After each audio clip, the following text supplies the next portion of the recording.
ወዳጆቼ ጎመን ዘር ከምጣድ ማሰሻነት የዘለለ ሳይንሳዊ ጥቅም እንዳለው ተረድታችሁ ታውቃላችሁ? ሰላም ጤና ይስጥልኝ ውድ የቻናሌ ቤተሰቦች እንደምን አላችሁ? እኔ በጣም ደህና ነኝ፣ እግዚአብሔር ይመስገን። ያው ሁልጊዜ ጠዋት ስንነሳ ይህን ግትር የሆነ የሆድ ስባችንን እያየን እንዴት ላጥፋው ብለን እንጨነቃለን። ስኳርነታችንን ለመቆጣጠር ደግሞ የሰውነታችንን የኢንሱሊን ስሜት ለማስተካከል ስንት አይነት ዘመናዊ ክኒኒዎችን እና ውድ ምግቦችን ሞክረን ይሆናል።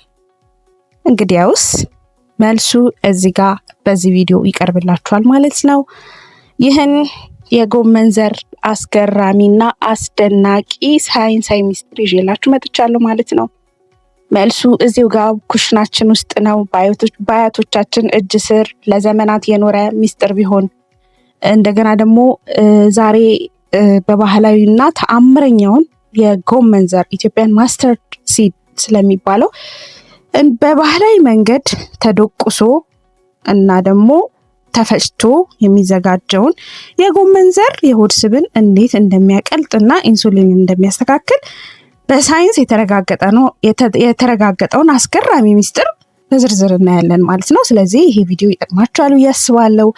ቪዲዮን እስከ መጨረሻው ድረስ እዩ። እንዲሁም ደግሞ ሰብስክራይብ አድርጉ ለቻናሉ አዲስ የሆናችሁ ሰዎች ማለት ነው። ምክንያቱም 97% የምትሆኑ ሰዎች ሰብስክራይብ ያላረጋችሁ ይህን ቪዲዮ የምታዩት። ይሄ ቪዲዮ ደግሞ ስለ ጤናችሁ ስለሆነ ይጠቅማችኋል፣ አንድ ነገር ታገኙበታላችሁ ማለት ነው። ስለዚህ ቪዲዮን ከመጀመራችሁ በፊት ቻናሉን ሰብስክራይብ አድርጉ። እንዲሁም ደግሞ ሀሳብ አስተያየት ካላችሁ ሀሳብ አስተያየታችሁን ኮሜንት ሴክሽን ላይ ጽፉልኛላችሁ ማለት ነው። እንግዲህ ዛሬ አስገራሚ ነገር የምነግራችሁ ይሄ ጎመን ዘር የምንለው ነገር ለምጣድ ማሰሻነት የምንጠቀመው እንዴት በመጀመሪያ የኢንሱሊን መቋቋምን ወይም ኢንሱሊን ሬዚስታንስን እንዴት እንደሚያደርግ በሳይንሳዊ መንገድ እናያለን ማለት ነው። በመጀመሪያ እንግዲህ የኢንሱሊን መቋቋም ወይም ደግሞ ኢንሱሊን ሬዚስታንስ ማለት ምን ማለት ነው ብለን መጠየቃችን አይቀርም። ይህንን በአጭሩ ስመልስላችሁ የምንበላው ምግብ ወደ ስኳርነት ተቀይሮ ወደ ሴሎቻችን ገብቶ ኃይል መሆን ሲገባው ሴሎቻችን በሩን ዝግ ያደርጉበታል ማለት ነው። ስለዚህ ነው እንግዲህ በዚህ ጊዜ ስኳሩ በደማችን ውስጥ እየተከማቸ የሚሄደው ማለት ነው። ሰውነታችንም ይህንን ስኳር ደግሞ ወደ ሆድ ስብ ቀይሮ ማከማቸት ይጀምራል ማለት ነው። ለዚህ ነው አላስፈላጊ ፋትም የሚከማቸው ማለት ነው። ታዲያ ይህን የተፈጨውን የጎመን ዘር እዚህ ላይ ነው ተአምር የሚሰራው እንግዲህ እና ተከታተሉኝ። ያው የጎመን ዘር በውስጡ ከፍተኛ መጠን ያለው ሳይኒግሪን የተባለ እንዲሁም ደግሞ ግሉኮሲኖሌት የተባለ ትልቅ ውህድን ይዟል ጎመን ዘር ማለት ነው። ይህ ውህድ በደቃቁ ሲፈጭና ከውሃ ጋር ሲገናኝ ማይሮሲኔዝ የተባለ ኢንዛይሞችን የማነቃቃት ኃይል አለው ማለት ነው። ስለዚህ ይህ ሳይንሳዊ ውህድ በሰውነታችን ውስጥ የሴሎችን በር ወለል አድርጎ ይከፍታል ማለት ነው።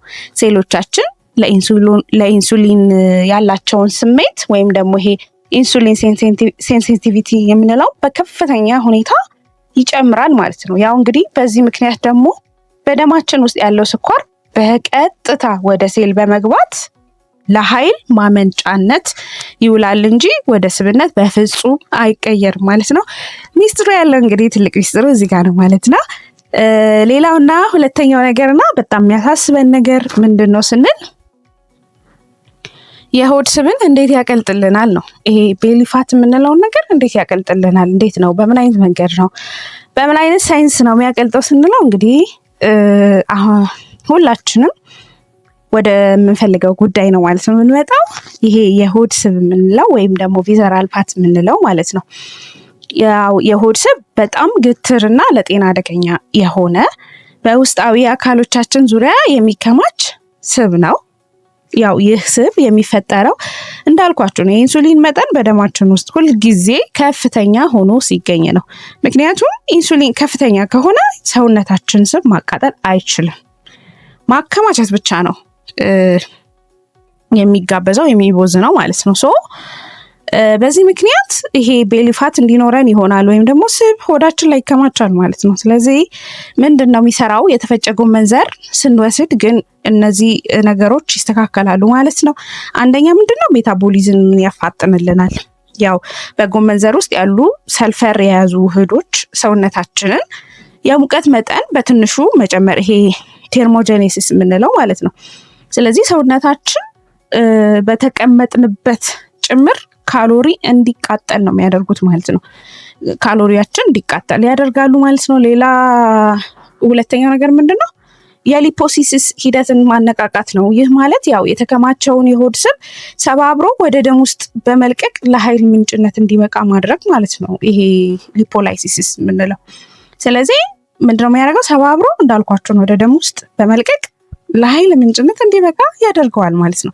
ሶስተኛ ምንድነው? የረሃብ ስሜትን ኮንትሮል ያደርጋል፣ ይቆጣጠራል።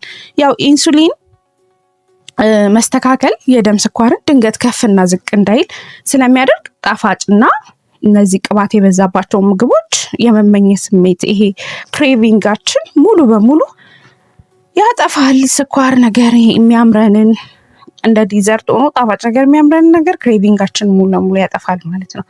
ስለዚህ እነዚህን 3 ነገሮች ያደርጋል ማለት ነው። አዘገጃጀቱና አጠቃቀማችን እንዴት መሆን አለበት? ያጠቃቀሙ ሚስጥር ምንድን ነው ብለን ስናይ አንደኛ ደረጃ ምንድነው? ማጽዳት ይኖርብናል። መምረጥና ማጽዳት እንግዲህ ንጹህ ጎመን ዘር መሆን አለበት፣ መለቀም አለበት። እንደዚህ አሸዋና ጉድፍ እንዳይኖረው በጥንቃቄ መለቀም አለበት። ሌላው ሁለተኛው ነገር ምንድነው? መፍጨት ወይም ደግሞ ማድቀቅ አለብን ማለት ነው። ያው ዘሩን በባህላዊ መንገድ ሊሆን ይችላል፣ በሙቀጫ ወይም ደግሞ በዘመናዊ መፍጫ አለስልሶ መፍጨት ያስፈልጋል ማለት ነው። ይሄን የምነግራችሁ ምንድነው? ሳይንሳዊ ውህዱ የሚፈጠረው ዘሩ ሲሰበር ብቻ ነው ወይም ዘሩ ሲደቅ ብቻ ነው እንጂ እንደዚሁ በጥሬው መሆን አይችልም ማለት ነው። ሌላው ምንድነው? ማብላላትና ማዘጋጀት ያስፈልጋል። አንድ የሻይ ማንኪያ የተፈጨ የጎመን ዘር በአንድ ብርጭቆ ለብ ባለ ውሃ ውስጥ መበጥበጥ፣ ከዛ ኢንዛይሞቹ ያው ሙሉ በሙሉ እንዲነቃቁ ደግሞ ለ5 ደቂቃ የሚሆን ማስቀመጥ ያስፈልጋል ማለት ነው።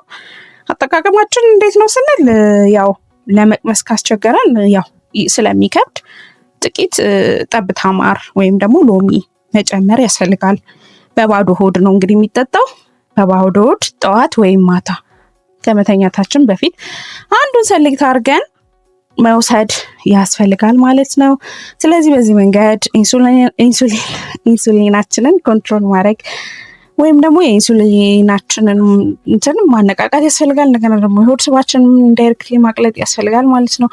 እንግዲህ ይሄ ነገር በጣም ወሳኝና አስፈላጊ ነገር ነው ማለት ነው። ማድረግ ያለብን ጥንቃቄዎች አሉ። ምንድነው እንግዲህ ማንኛውም ተፈጥሯዊ ነገር ቢሆን ለሁሉም ነገር ልክ አለው። ያው የጎመን ዘር ከፍተኛ የሆነ የጤና ጥቅም ቢኖረው ከመጠን በላይ መውሰድ የሆድ መረበሽን፣ የቃጠሎ ስሜትን ሊያመጣ ይችላል።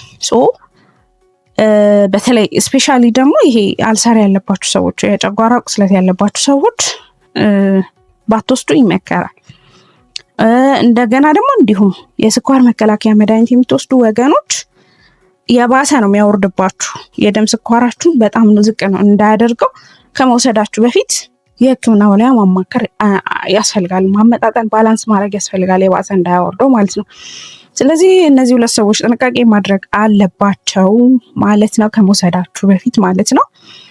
ስለዚህ እንግዲህ የአያቶቻችን ጥበብ ምን ያህል ረቂቅና ከዘመናዊ ሳይንስ ጋር የተቆራኘ መሆኑን ስናይ በእውነት ይደንቃል። እስቲ እናንተ ደግሞ ንገሩኝ እስቲ የጎመን ዘርን እውነት ከምጣድ ማሰሻነት በዘለለ አስባችሁ ታውቃላችሁ? እንዲሁም ደግሞ ተጠቅማችሁት ታውቃላችሁ? እስቲ ሞክራችሁት የምታውቁ ከሆነ ያገኛችሁትን ለውጥ ኮሜንት ላይ ጻፉልኝ። ኮሜንት መስጫው ላይ አካፍሉ የምታውቁትን ማለት ነው። እንግዲህ ያው ይህን ቪዲዮ ከጠቀማችሁ ወይም ደግሞ ጠቃሚ ሆኖ ካገኛችሁት ደግሞ ላይክ ማድረጋችሁን አትርሱ። ለወዳጅ ዘመዶቻችሁ ለሚያስፈልገው ሰው በሙሉ ሼር አድርጉለት። ያው እንደዚህ አይነት ጠቃሚ የጤና ሚስጥሮች ሁልጊዜ እንዲደርሷችሁ ደግሞ ቻናላችንን ሰብስክራይብ ማድረግ እንዳትረሱ፣ የደውል ምልክቷን ይጫኑ ማለት ነው። በሚቀጥለው ቪዲዮ እስከምንገናኝ ድረስ ጤናችሁን ጠብቁ። ቻው።